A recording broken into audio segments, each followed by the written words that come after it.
Who told you that shaking the dust off your feet was an easy thing or an instant thing? Those of today who are used to social media are used to just block someone with two clicks with their mouse, or just click the unfriend or on the unfollow button. That's not how it goes in reality. And shaking dust off your feet isn't that much about you personally. Shaking the dust off your feet is aligning your mind with Christ, which states that you ought to be saved to glorify Christ. And if you have folks that hold on to danger, their danger is going to harm you. Their danger is going to affect you. So shaking dust off your feet is removing yourself. It's really remaining in movement so that their static cursors won't affect you. All cursors are static. Okay, look, it goes like this. When you're active, it's very hard for someone to shoot you. If someone enters the room with a gun and you are moving here and there, it's very unlikely that he can kill you. But if you stand still, oh, he has a gun, you gave him an advantage already. Shaking the dust off your feet, remember that, shaking. That means you're active. And here's the thing, when you walk in the desert, literally, when you walk in the desert and your sandals, I wear some sandals now so you can see it. If your sandals are dirty and your feet are dirty, you need to shake it. And sometimes you need to brush your feet a little bit.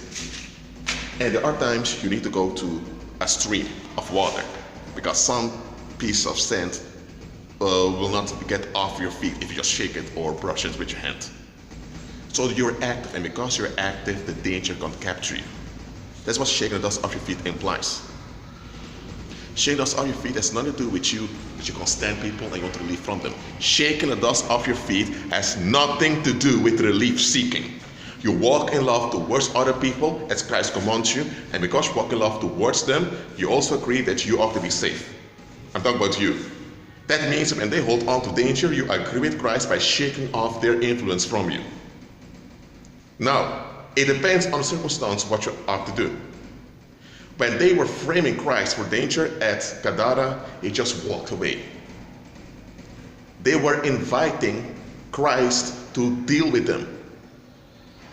They shouldn't defend a negative situation, but they kept doing it. And what did Christ do? Christ walked away because Christ saw these people don't want to face reality. They want to blame it all on me, and they want to draw me into negativity so they can feed themselves at my expense. What did Christ do? He walked away. But they didn't give in to their demands. They wanted Christ to leave the region. Christ only left their town. And they couldn't come after him while he was in the region, else they had to face the Roman authorities. So they didn't come after Christ. So Christ didn't let them win. They couldn't win because they were in the negative. You win by aligning yourself with Christ. So shake dust off your feet, because when you shake dust off your feet, you will have your feast without demons at the table. Let me repeat that. When you shake the dust off your feet, you will have your feast without demons lurking at the table. Okay? So agree with Christ.